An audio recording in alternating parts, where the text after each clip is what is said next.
Oggi si vuole ricordare, in occasione proprio della memoria, una personalità siciliana uccisa dalla mafia, che fu il fratello attuale del presidente Mattarella, con la lettura di un libro fatto dall'avvocato Tesè. Ecco, la scuola ha voluto organizzare questo momento anche in presenza del vescovo di Agrigento. Sì, oggi facciamo questa bella iniziativa, una delle tante, davvero, in ricordo delle vittime di mafia, delle vittime innocenti di mafia, e vogliamo ricordare il nostro ex presidente della regione, Piersanti Mattarella, ucciso barbaramente da mano mafiosa, e ripeto, questo è un momento molto bello di riflessione, di interesse per tutta la scolaresca, e soprattutto ne approfittiamo del libro scritto dall'avvocato Tesè, il ricordo proprio del presidente Mattarella, di cui i ragazzi hanno fatto un'attenta lettura, e oggi ne discuteremo, e portando avanti quei valori di libertà e pace che tutti quanti proponiamo nella nostra attività scolastica. Oggi presente a questa iniziativa si vuole ricordare Piersanti Mattarella qui al Villaggio Peruzzo, in questa iniziativa fatta dalla Plesso Manhattan. Sì, a prolungare, la giornata della memoria, che ha visto i 30 anni di Libera contro tutte le mafie.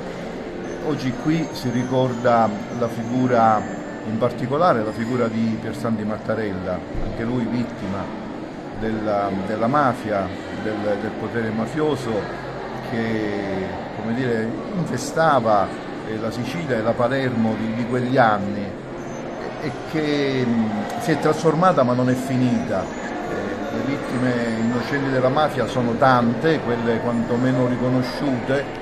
sono ancora di più quelle reali probabilmente, ma già il 21 marzo sono stati detti 1101 nomi, tra cui Piersanti, Rosario Livatino, Accusio Miraglia di questo territorio agrigentino, e quindi un'iniziativa che aiuta i giovani a conoscere un po' di storia e a prendere coscienza della drammaticità della mentalità mafiosa. Professore Tesè, autore di questo libro che ricorda Piersanti Mattarella, oggi se ne vuole parlare ai ragazzi qui della scuola del Villaggio Peruzzo? Sì, oggi parliamo ai ragazzi di Piersanti Mattarella, ma di Piersanti Mattarella noi diremo quello che Piersanti Mattarella ci ha lasciato, la eredità importante che Piersanti Mattarella ha lasciato non soltanto ai più grandi, ai politici, a coloro i quali si occupano di cosa pubblica, ma soprattutto ai giovani.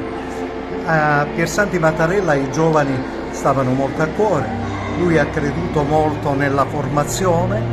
perché siamo tutti convinti che la società di domani sarà tale e quale la scuola di oggi, e quindi i giovani, sarà in grado di preparare. Per cui la formazione e i giovani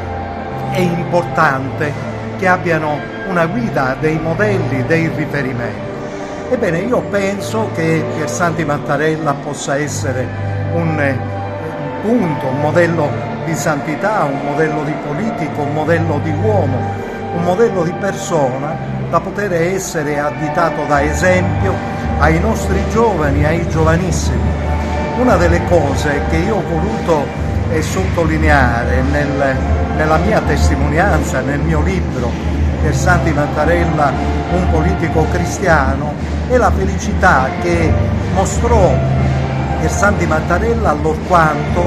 ebbe a fare una scuola di formazione politica,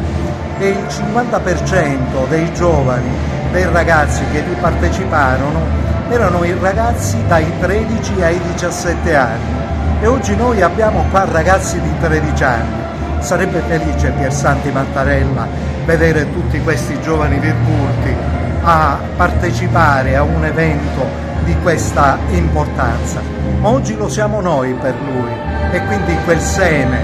che ci ha lasciato Piersanti Mattarella noi cercheremo di seminarlo bene per creare un mondo migliore.